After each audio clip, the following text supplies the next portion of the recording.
필요한 것, 그것이 무엇일까? 여기에 대해서 함께 말씀을 나눠보려고 합니다.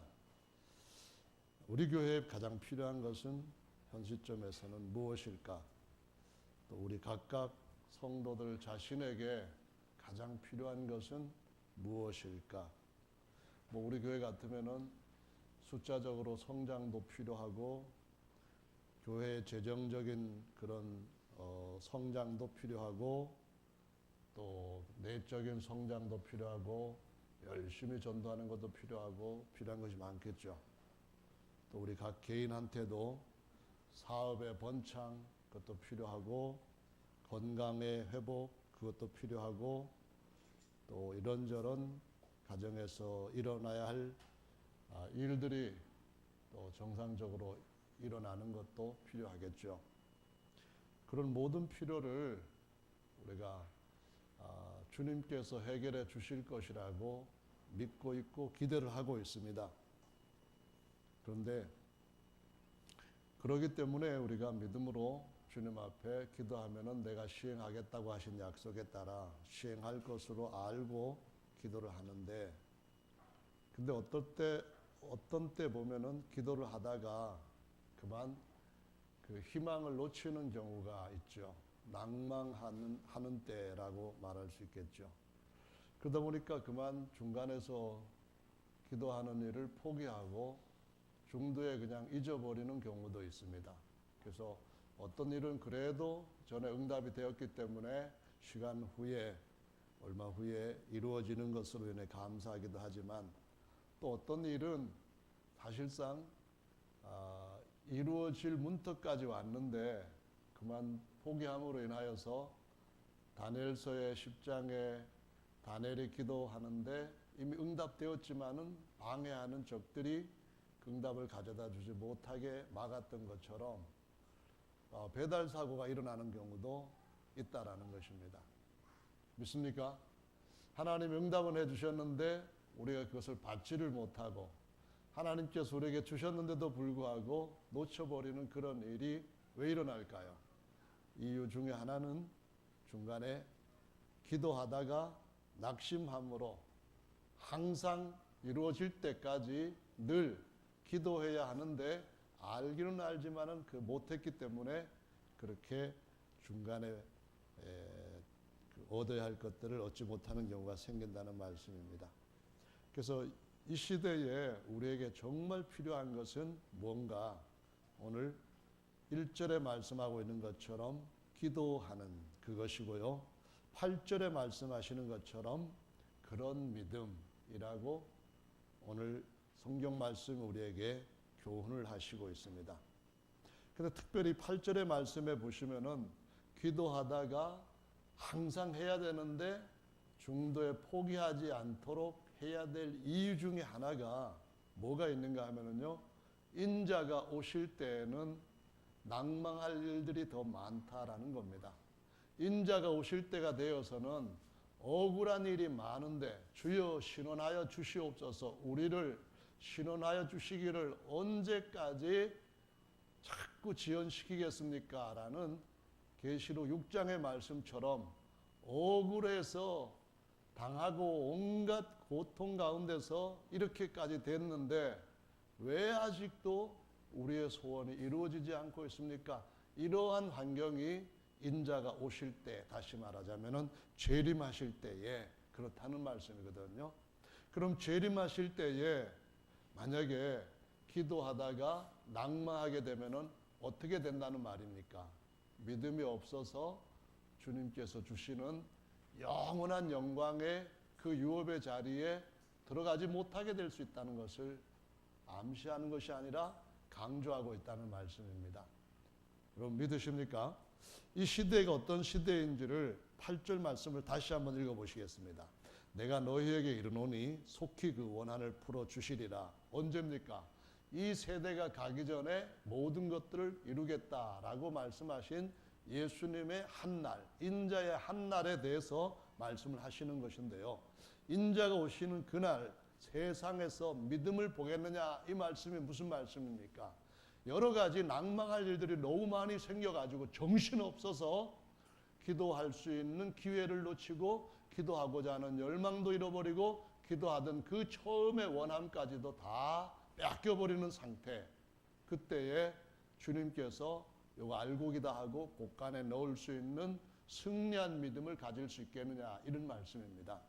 이 말씀은 18절에 18장으로 나눠져 있지만은, 아니 18장에 8절로 나눠져 있지만 사실은 17장 앞에 보시면은 이때 인자가 오시는 때가 어떤 때인지를 좀 더 정확하게 상세하게 기록해서 가르쳐 주시는 걸 볼 수 있습니다.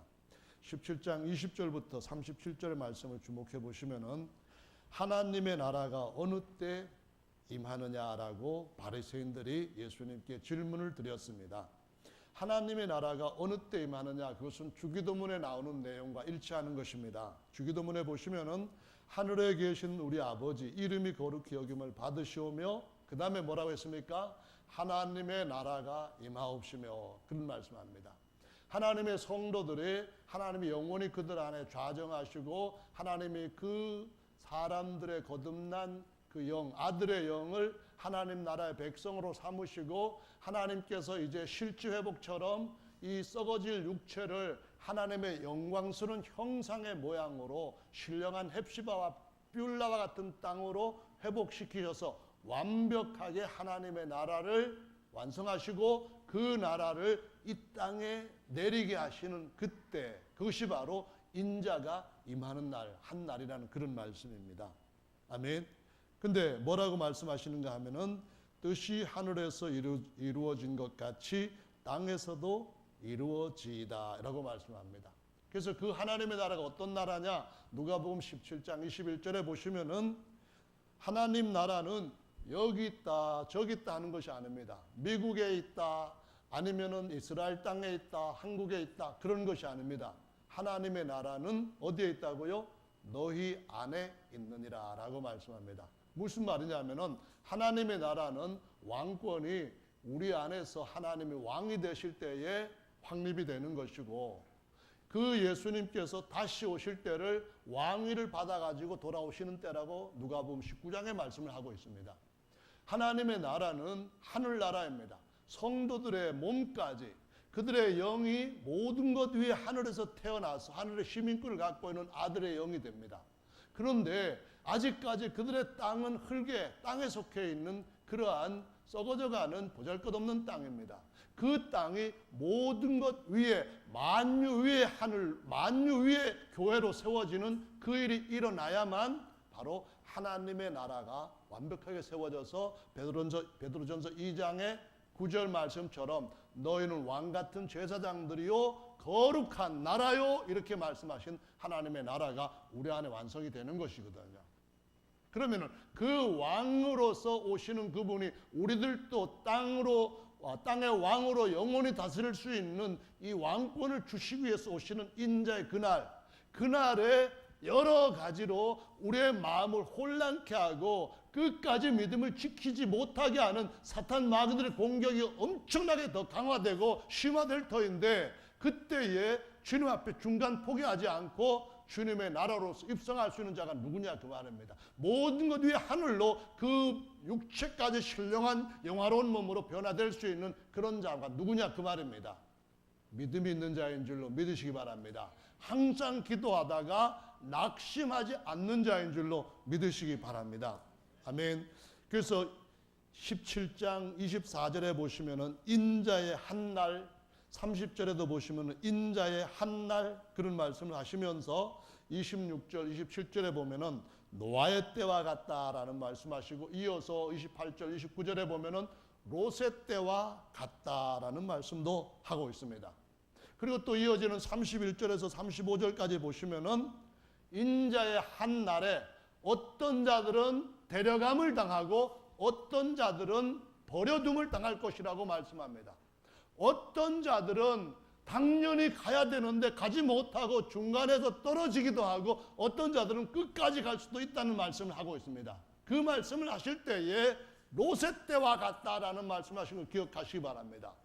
노아의 때와 같다는 말씀을 기억하시기 바랍니다. 노아가 어마어마한 목조 건축물을 만들었습니다. 처음에는 8 식구가 한 것이 아니라 많은 사람들이 같이 하나님이 그런 일을 하신다면은 우리가 준비하자면서 10년, 20년 계속 작업을 했을 겁니다. 그런데 10년 지나고 20년 지나고 30년 지났을 때에 처음에는 많은 사람들이 당연히 이거 해야지, 우리가 이거 하지 않으면 하나님 심판하실 때 우리가 어떻게 살 수 있겠어 하면서 동조하다가 아니 이렇게 더운데, 아니 아직까지 비도 그렇게 내린 적도 없는데 이런저런 거 볼 때 가능성 점점 희박한 것이 현실이 아니야, 뭐 이런 식으로 생각하면서 결국에 남은 것은 안에까지 들어간 사람은 8 식구밖에 없었다고 말씀합니다. 그것이 또 롯의 때와 같다고 말씀하시면서 인자의 날에 롯의 아내를 기억하라 이렇게 말씀합니다. 하나님이 천사 2를 보내셔서 그 천사들로 하여금 가족들 손 하나씩 잡고 소돔성에서 나오도록 했습니다. 소알성이 멀지 않는데 거기까지 안에만 들어가면은 하늘에서부터 불이 내려올 때 그 지역까지는 불이 내리지 않게끔 구원받을 수 있는 충분한 앞에 그들을 위한 길이 준비되어 있고 그들이 피할 수 있는 안전한 곳이 준비되어 있는데 누구를 생각하라고 말합니까? 롯의 아내를 기억하라는 겁니다. 롯의 처가 나오기는 나왔단 말이죠. 그런데 왜 소알성까지 들어가지를 못했냐 그 말입니다. 그렇게 될 수 있기 때문에 주님께서 인자가 오시는 날 그날 믿음을 보겠느냐 이렇게 말씀합니다. 그러면은 누가 롯의 아내와 같이 중간에 여기까지 나왔다가 그만 못 들어가고 하늘에서부터 내려온 불로 말미암아 망하게 된다고요? 누굽니까? 롯의 아내 같이 되는 사람 누구인가요? 우리 보고 주님 말씀하시면서 마지막 때를 살아가고 있는 이 우리에게 주께서 그 여자와 같이 되지 않도록 주의하라고 말씀하실 때 그렇게 되지 않는 방법이 무엇이라고 제시해주고 가르쳐주시고 있느냐 그 말입니다. 항상 기도하고 낭망치 말아야 될 사람이라고 말씀합니다. 기도는 가다가 중간에 포기하게 하는 그런 모든 것들을 아주 없애버릴 수 있는 근원적인 비결이 되는 줄로 믿으시기를 예수님의 이름으로 축원합니다.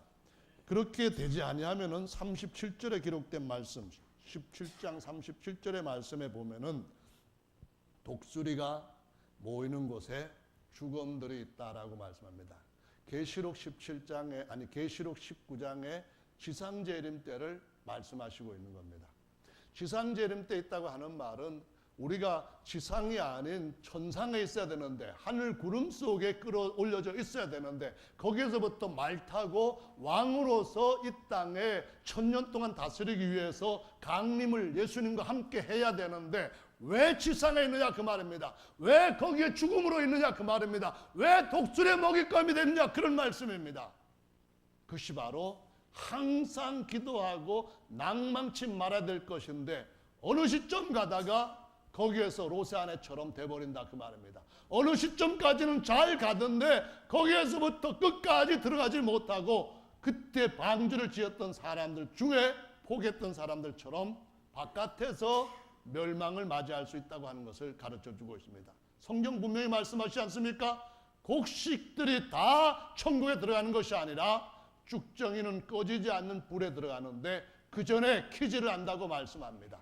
키질이 무엇입니까? 바람을 일으키는 겁니다. 키질이 무엇입니까? 부닥치는 겁니다. 키질을 통하여서 알고는 점점 더 안으로 진입하는 반면에 껍데기 쭉정이들은 낙마하고 버려지고 바깥으로 흘러가고 날아가게 된다는 말씀입니다. 결국 불에 들어간다는 말씀입니다. 오늘날 우리가 살고 있는 시대에 가장 필요한 것이 무엇입니까? 우리가 무엇을 얻고자 하는 그것이 우리에게 가장 필요한 것입니까? 아니면 주님이 우리에게 주시고자 하시는 것이 가장 우리에게 필요한 것입니까? 우리가 얻고자 하는 원하는 그것이 주님이 주시고자 하시는 것과 일치하는 것입니까? 아니면 주님께서 오히려 그것을 우리로부터 떼어내야만 죄가 제대로 정신 차리고 주님을 바로 섬길 수 있을 것이다. 나를 신뢰할 수 있을 거다. 그러는 그것입니까? 오늘 저와 여러분들의 주님 앞에서 낭망치 않고 주님 안전한 그 품 안에까지 들어갈 수 있는 믿음의 승리자가 되시기를 예수님의 이름으로 축원합니다. 할렐루야. 아멘. 이사야 43장은 예수께서 구원자로 오시는 그 말씀들이 아주 참 깊이 있게 또 정확하게 상세하게 묘사되어 있는 말씀이죠. 40장부터 그런 말씀이 기록되어 있는데 43장 2절의 말씀에 보면은 너희가 물 가운데 들어갈지라도 침륜에 빠지지 않고 불 가운데 들어갈지라도 너희가 불에 살라지지 아니할 것이다 라는 말씀을 하시는 것을 볼 수가 있습니다. 어떻게 보면 그런 말씀이 어떻게 우리한테 가능한 것인가 하고 의문으로 우리에게 남아있을 수 있습니다. 그러나 우리 하나님은 정말 전능하신 하나님이신 줄 믿습니다. 마태복음 14장 말씀에 두 가지의 놀라운 주님께서 제자들에게 보여주신 기적이 있습니다. 첫째로는 오병이어의 기적입니다. 보리떡 5개 가지고 주님 손에 맡겼더니만 주님께서 제자들한테 5,000명의 남자들이 먹고 12광주리를 다시 거두는 기적을 일으켜 주셨습니다. 그리고 난 뒤에 곧바로 바다를 건너가라고 제자들한테 지시를 하시고 주님은 기도하러 따로 산으로 올라가셨습니다. 주님 한참 기도하시는데 제자들은 바다를 건너다가 캄캄한 밤에 아주 심한 풍랑을 만나게 됩니다. 막 두려워서 벌벌벌 떱니다. 배에서 살았던 사람들이고 바다에서 잔뼈 굵은 사람들이고 어부가 그들의 전문이었던 그런 사람들의 풍랑이 일어나면서 배가 그냥 나뭇잎처럼 마구 흔들리고 언젠가 빠지면 나오지도 못할 만큼 무서움이 그들을 짓누르게 되었을 때에 그 가운데서 낙심하고 이제 우리 다 죽었다 하는 그런 환경이 그대로 일어나는 것을 볼 수가 있습니다. 자기들의 경험과 자기들이 할 수 있는 꾀, 자기들이 할 수 있는 능력 아무것도 그들에게 도움이 되지 않는 상황입니다. 그런데 어두움 속에서부터 풍랑을 딛고 누군가 검은 사람 같은 모습이 다가오는 걸 봅니다. 제자들이 두려워서 유령이다 하고 이젠 더 죽었다 그렇게 반응을 보입니다. 주님이 내니 두려워하지 말라 안심하라 라고 말씀을 하십니다. 여러분, 예수께서 물 위로 걸어오시는 걸 보고 베드로가 주님이시면은 만일 주시거든 나를 물 위로 오라 하소서 하고 주님 앞에 직언을 합니다. 그때 주님이 그 말씀을 당장 받아서 그래 와라 라고 대답을 하십니다. 베드로가 그 말씀만 그대로 딱 믿고 말씀에 의지해서 그물을 던졌더니 고기를 잡았던 그것을 생각할 겨를도 없이 그 말씀 딱 듣고 물 위로 배 밖으로 발을 탁탁 내딛고 갑니다. 정말 신기한 일이 아니겠습니까? 근데 성경에 기록된 말씀을 보니까 베드로가 바람을 보고 빠져가는지라 라고 말씀합니다. 바람을 보았다는 말은 보이지 않는 바람을 실제로 보이게 어떻게 해서 보았다는 게 아니라 생각 속으로 이거 내가 지금 물 위를 걸어가고 있는데 더구나 이 풍랑이 심한 물 위로 내가 걸어가고 있는데 나 같은 인간이 지금까지 몇십 년 동안 바다에서 살면서 인간이 물 위로 걸어간다는 게 도대체 말이 돼 그러면서 이거 안 되는 일을 지금 하고 있구나 생각하고서는 빠져들기 시작했다는 그런 말씀입니다. 주님께서 빠져가는 베드로를 잡아 일으키시고 배 위에 오르시고 바다는 잔잔해지니까 제자들이 하는 얘기가 이렇게 얘기합니다. 정말 하나님의 아들이십니다. 대단하십니다. 그렇게 얘기를 합니다. 하나님의 아들이 물 위를 걸어오신 것. 그 하나님의 아들을 바라보고 그 말씀에 의지해서 물 위를 걸어갔던 베드로 그것이죠. 여러분 생각을 해보십시오. 물 위로 걸어오는 것이 하나님의 아들의 권세 중에서 그렇게 대단한 권세가 아닙니다. 왜냐하면은 사실은 물 위로 걸어올 수 있는 그런 존재들은 하나님의 아들 말고 또 있습니다. 누군가요? 천사들입니다. 여러분 천사들 아신가요? 천사들은 주님께서 이사야 43장 2절에서 말씀하신 것처럼 불 가운데 집어넣어도 불길이 너희를 사르지 않을 것이라는데 그 천사 하나가 사드락과 메삭과 아벳느고가 들어가 있는 그 뜨거운 풀무가 들어갔을 때에 이 세 친구 아무 어떤 해함도 상함도 받지 않았습니다. 그리고 천사가 만약에 물 위를 걸어온다 할 때에 우리가 천사 보고 오 대단하다, 천사가 어떻게 물 위를 빠지지 않고 걸어오는가, 그렇게 할 사람은 거의 없을 겁니다.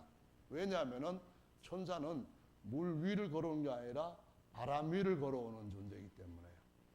천사들은 사실상 하늘을 마음대로 나를 수 있는 더 뛰어난 능력을 가지고 있는 존재들이기 때문에 물 위로 걸어오는 천사 보고 놀랄 사람은 하나도 없습니다. 성경 말씀은 그걸 알고 있는 사람들에게 알고 있는 마태가 기록한 것입니다.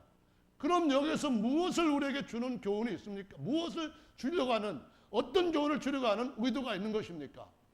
하나님의 아들들이 하나님의 아들로서의 그 권능을 생각하지 못하고 믿음으로 살아야 할 삶의 길을 놓치게 될 때에 당연히 더 존재 그럴 길에서부터 떨어질 수밖에 없다고 하는 것을 보여주는 겁니다. 하나님의 아들이 누굽니까? 하나님의 아들들은 하나님께서 친히 말씀으로 그분의 영으로 다시 태어나도록 낳은 존재입니다. 하나님의 아들들은 천사들을 다 영원토록 부를 수 있는 주들로 하나님이 특별히 그들을 종으로 삼게 해주신 그런 존재입니다.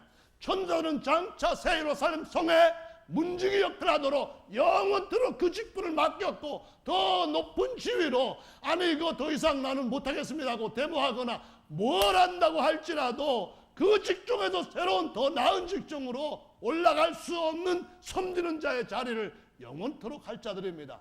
천사들은 하나님이 말씀 한마디로 지으신 피조물인 줄을 아셔야만 됩니다. 그 천사들을 하나님께서 낳으신 아들들에게, 하나님의 아들들에게 영원히 그들을 섬기라고 심부름꾼 종으로 보내는 존재, 바로 그들을 영원히 부를 그런 자들이 하나님의 아들이라고 하는 사실을 보여주고 있는 것입니다. 인자가 오실 때가 어느 때입니까? 그분이 바로 우리를 만유의 교회로 세우시기 위하여 우리의 몸을 영광의 형상으로 자기의 영광의 형상처럼 병케하시기 위해서 오시는 그날이라는 말씀입니다. 인자의 그날이 바로 우리를 하여금 하나님의 아들들로 나타나게 하는 그날이라는 말씀입니다. 그 영광을 얻기 위하여서 우리가 어떤 것에 대한 마음을, 어떤 것에 대한 믿음을, 어떤 것에 대한 기대를 가지고 살아야 될 것인지를 그 말씀이 보여주고 있는 것입니다. 여러분, 하나님의 말씀이 그대로 이루어질 줄 믿습니까? 여러분, 하나님이 전능하신 아버지신 줄 믿습니까? 여러분, 아버지께서 그 아들들한테 할 수 있으면은 더 뛰어난 아들들을 만드시고자 하시는 줄로 믿고 계십니까? 우리가 사생자 아니라면은 악년의 하나님께서 우리를 단련하시고 훈련하셔서 하나님의 영광을 나타낼 수 있는 더 믿을 만한, 더 충성된, 더 큰 그릇으로 세우시기를 원하신다고 믿고 계십니까? 그렇다면 그 하나님 아버지 앞에 여러분들이 하나님의 아들로서 사는 것을 놓치지 말아야 됩니다. 하나님의 아들로서 살기 위해서는 하나님 앞에 끊임없는 교통이 있어야 되는 줄로 믿으시 바랍니다.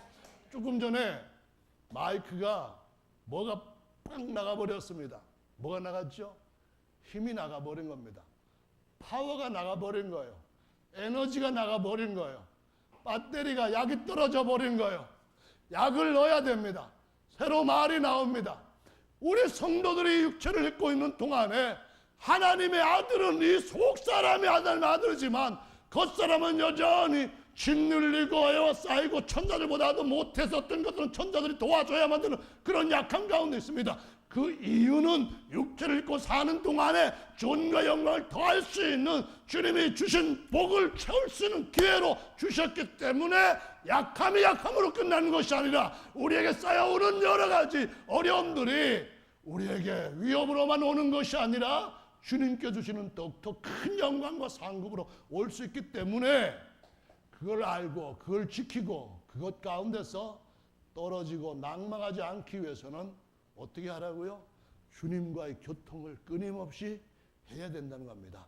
성령 안에서 무시로 기도하는 삶을 살아야 되고 어떤 일에는 내 마음이 흔들릴 때, 어떤 일은 내 마음이 공고해질 때, 어떤 때는 내가 정말 마음이 점점 요란해질 때, 그럴 때 더욱더 이거 배터리 20%도 안 남았네 생각하시고 주님 앞에 더욱더 강력하게 재충전하면서 주님께서 우리에게 보여주시는 더 위의 것을 향하여 나갈 수 있는 믿음을 붙들어야만 되는 줄로 믿으시기 바랍니다.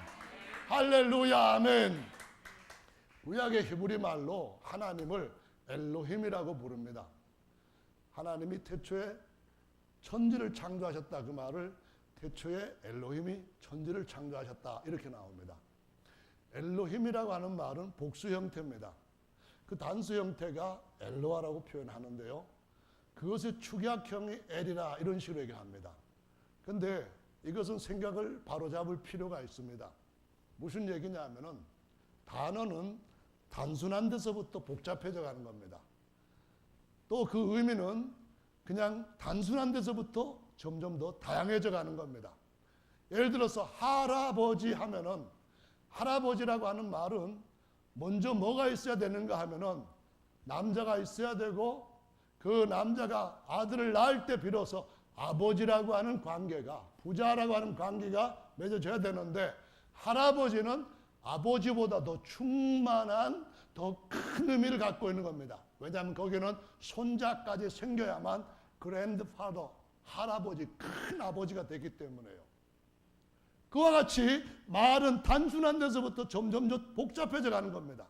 엘로힘이라고 하는 것은 그 엘이라고 하는 아마도 힘, 권세 이런 것을 상징하는 엘이라고 하는 단어를 더욱더 충만한 아버지가 되고 손자가 되는, 손자를 잇는 할아버지가 되고, 그런 의미에서 복잡하게 더 충만하게 엘로힘이라고 하는 복수형은 하나님의 충만함, 하나님의 장엄, 하나님의 위엄에 가득 이런 의미로 쓰이게 됩니다.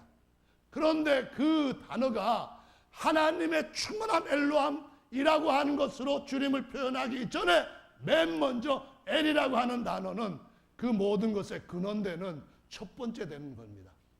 우선적으로 임마누엘이라고 할 때 그 엘이라고 하는 것은 하나님의 힘, 하나님의 권세, 그런 의미로서 우리에게 준 것인데요, 히브리 말에서 엘이라고 하는 것은 히브리 글자에서 맨 첫 번째 나오는 글자인 알렙이 첫 번째 쓰여지게 되고, 그 뒤에 라메드가 쓰여지게 됩니다. 알렙 다음에 라메드가 쓰여져가지고 엘이라고 나오는데요, 알렙이라고 하는 것은 나중에 어떤 식으로 변형이 되는가 하면은 A로도 변형이 되고, 그 이전에는 알파라고 하는 것으로 변형이 됩니다. 알렙 다음에 두 번째 그치가 베트입니다. 이 알파, 베트 이것이 바로 헬라어, 신약성경 헬라에서 알파 다음에 베타 다음에 나오고요, 그것이 점점 변형이 돼가서 영어에서는 이걸 갖다가 A, B, C, D 이걸 갖다가 알파벳 이렇게 발음합니다. 이렇게 이름을 붙입니다. 그 말인즉 무엇인가 하면은 성경에서 특히 계시록 22장에서 나는 알파요 오메가다 할 때 알파가 히브리어 알렙을 그대로 떠옮긴 겁니다. 이 말은 하나님께서 알렙이라는 시작이요 처음이요 근원이란 그런 의미를 갖고 있습니다. 아르케라고 하는 말의 시작, 근원, 아주 모든 것의 그 처음 이런 의미를 갖고 있습니다. 라메드란 말이 지팡이란 뜻입니다. 지팡이를 보고 라메드를 만드는 겁니다. 그 말은 하나님의 지팡이라고 하는 것이 우리에게 우리의 삶을 어떻게 이끌어갈 것인지, 우리가 무엇을 의지하면 승리할 수 있을 것인지를 보여주는 아주 중요한 하나님의 능력, 하나님의 힘, 이것을 상기시켜주는 하나님을 상징하는 근원적인 단어입니다. 무슨 얘기입니까? 시편은 23편에 이렇게 말합니다. 하나님은 나의 목자시니 내게 부족함이 없다는 겁니다. 왜 그렇습니까? 아주 좋은 길만, 평탄한 길만 인도하기 때문에 그렇습니까? 푸른 초장과 맑은 시냇물만 나오기 때문에 그렇습니까? 그렇지 않습니다. 이어지는 말씀 이렇게 합니다. 우리가 사망의 음침한 골짜기를 다닐지라도 그렇습니다. 때로는 사망의 음침한 골짜기를 다니면서 계속 우리를 잡으려고 쫓아오는 원수의 대가리를 깨버리는 일을 목자께서 하시기 때문입니다. 그것이 무엇입니까? 지팡이와 막대기입니다. 지팡이와 막대기가 바로 그 엘이라고 하는 그 단어에 두 번째 붙어 있는 글자입니다. 성도 여러분, 창세기 48장 말씀에 유다에게서부터 치리자의 지팡이가 나오고 그 다음에 치리자의 통치자의 홀이 나올 것이다, 이렇게 예언하고 있습니다. 무슨 얘기인가요? 예수 그리스도께서 가지고 계시는 말씀의 권능, 이것이 바로 우리가 말씀을 믿고 그것을 의지해 나아갈 때에 주님께서 우리 앞에 어떤 일이든지 할 것을 의미하고 계십니다. 시편 2편의 말씀에 이렇게 말합니다. 내 왕을 내가 시온산에 세웠다. 너희는 그에게 입맞춰 그에게 구하라. 너희의 소유가 땅끝까지 이르리라. 이런 말씀을 하시면서 뭐라고 말씀합니까? 그가 철장으로 열방을 깨뜨릴 것이라고 말씀합니다. 철장이 뭡니까? 쇠지팡이라는 말씀입니다. 예수께서 반석이 되시고 예수께서 율법의 말씀에 그 지팡이에 맞으셨을 때에 나올 수 없는 돌멩이, 돌덩어리 반석에서부터 생수가 나왔습니다. 성도 여러분, 주님께서 우리에게 어떤 분이십니까? 하나님은 사람들을 도울 수 있는 천사 하나를 보내실 때 그들 능력이 대단한데 그 모든 능력이 있는 우리의 종들을 말씀 한마디로 만들어내신 전능자시라는 것을 보여주고 있습니다.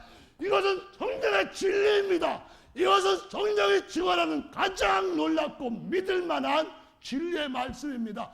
우리의 하나님은 그런 하나님이십니다. 우리의 아버지는 그분이 진리의 말씀을 낳으신 우리들은 하나님 앞에서 그 아들로 아버지로부터 도움받고 보호받고 양육받을 수 있는 권한을 갖고 있는 자들인 줄로 믿으시 바랍니다. 오늘날 아버지가 자식 낳아놓고 양육권을 포기한다면 좋은 아버지라고 할 수 있겠습니까? 자식은 줄줄이 낳았는데 흥분의 가정처럼 19명, 20명 낳아놓고 밥도 못 먹이고 교육은 고상하고 옷까지 하나 못 걸쳐서 가마떼기 하나 크게 어디서 주워와가지고 구멍 송송송송 뚫어놓고 19개 구멍에다가 애들 머리 다 굽어가지고 화장실 갈 때도 같이 출동, 어디 나갈 때도 똑같이 가고 그러지 않으면 전부 다 헐벗고 다 보이는 그러한 삶을 살도록 우리 하나님 아버지께서 흥부처럼 그렇게 양육하는 것 동떨하시는 그런 분이십니까? 아닌 줄로 믿습니다. 저와 여러분의 아버지는 말씀으로 그 종들을 어마어마한 능력 있는 자들로 만드셔서 너희들 영원토록 내 아들 섬겨라 이렇게 하시는 분이신 줄로 믿으시 바랍니다. 그 하나님이 자기 아들들을 자기의 모든 걸 물려줄 후사들을 세우려고 하실 때 어떻게 하시겠습니까? 정말 우리가 상상할 수 없을 정도로 온전하고 완벽하게 세우시려는 분이신 줄로 믿으시기 바랍니다. 왜 중간에서 물에 빠져들지요? 주님을 바라보고 온전케 하신 이를 바라보고 사생자 대화하지 않고 아들 대화하시면서 우리를 훈련하시는 그분을 바라볼 때 물 위를 걸을 수도 있고 물에 빠지지 않도록 우리 종들, 하나님의 종들을 붙들어 보내셔서 우리의 종들을 주님이 보내셔서 어떻게 하시는지 우리를 이끌어 가시는 그 하나님이신 줄을 저와 여러분들이 믿고 낙심하지 말아야 됩니다. 계시록 18장에 보시면은 나는 과부가 아니고 나는 황후다 이렇게 하는 여자가 나옵니다. 바벨론 여자입니다. 그들은 세상과 짝해가지고 온갖 부귀영화를 다 누리고 있습니다. 그런데 하나님의 교회는 그가 돌아오실 때까지 어떤 상태에 있다고 했는가 하면은 남편 없는 자 이런 표현합니다. 그 말은 요즘 말로 말하면은 생과부입니다. 생과부가 그냥 과부보다 더 서글퍼요. 과부가 안 돼봤기 때문에 잘 모르지만은 진짜 남편이 있는데도 다른 여자하고 같이 즐기면서 그러는 사람, 그 데리고 같이 사는 사람 정말 더 힘듭니다. 우리 주님이 우리 남편이 안 계신 게 아니에요. 다만 먼데 왕위를 받으러 가셨어요. 그런데 남편 없다는 식으로 이 세상에 너무너무 괴롭혀요. 이것저것 너무너무 힘들게 만들어요. 날마다 새로운 것들로 인해 가지고 탄식이 끝이질 않아요. 오늘은 이것 때문에 걱정 근심하면 내일은 또 다른 것이 올 것 때문에 그것 자체가 두려워요. 그럴 때 어떻게 해야 됩니까? 물에 빠지지 않고 주님 품에 안길 수까지 걸어갈 수 있는 물 위를 걷는 길은 바로 믿음으로 걷는 것인 줄로 믿으시기 바랍니다. 바로 기도하면서 걷는 것인 줄로 믿으시기 바랍니다. 할렐루야. 그래서 누가복음 17장에 보시면은 믿음이란 뭔가, 우리에게 믿음을 더해 주시옵소서 하고 제자들이 예수님한테 특별한 청을 드렸던 것을 보실 수가 있습니다. 17장 말씀을 한번 보십시오. 17장 5절에 보시면은 사도들이 주께 여짜오되 우리에게 믿음을 더하소서 하니 주께서 가라사대 너희에게 겨자씨 한 알 만한 믿음이 있었다면 이 뽕나무더러 뿌리가 뽑혀 바다에 심기우려 하였을 것이요 그것이 너희에게 순종하였으리라. 생각해 보세요. 바다에 심겼다 할 때 특별히 사해바다에다가 뽕나무를 심는다. 말이나 되는 이야기입니까? 죽음의 바다가 사해바다인데 소금 때문에 어떤 바다 생물도 살 수 없는 거기다가 뽕나무를 갖다가 심을 수 있다. 그것도 겨자씨만한 믿음만 있으면 그렇게 된다. 가능한 일입니까? 주님이 오실 때에 우리의 삶이 엄청나게 헝클어지는, 주님을 정말 믿어야 될지 모르는 그런 일들이 일어나는 가능성이 있다는 것을 기억하시기 바랍니다. 제자들이 40년 동안, 제자들이 아니라 예수님 그 구약에서 모세 제자들이 40년 동안 모세를 따라다니면서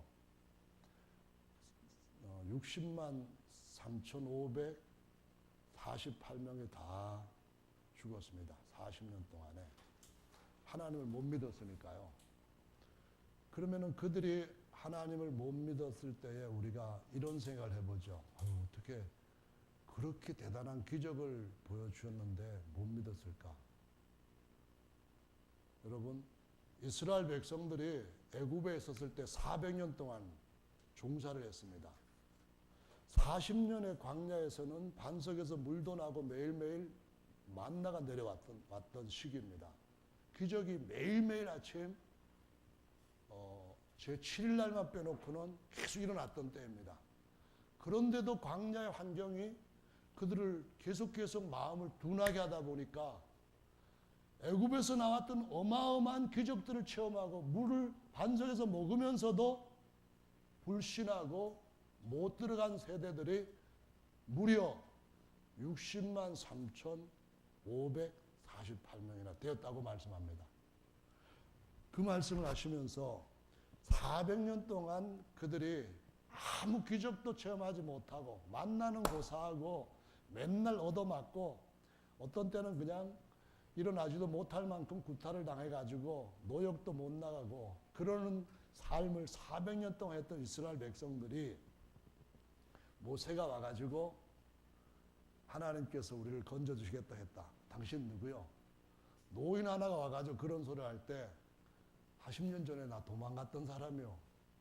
그래서 당신이 뭘 하겠다고? 나를 보내십니까?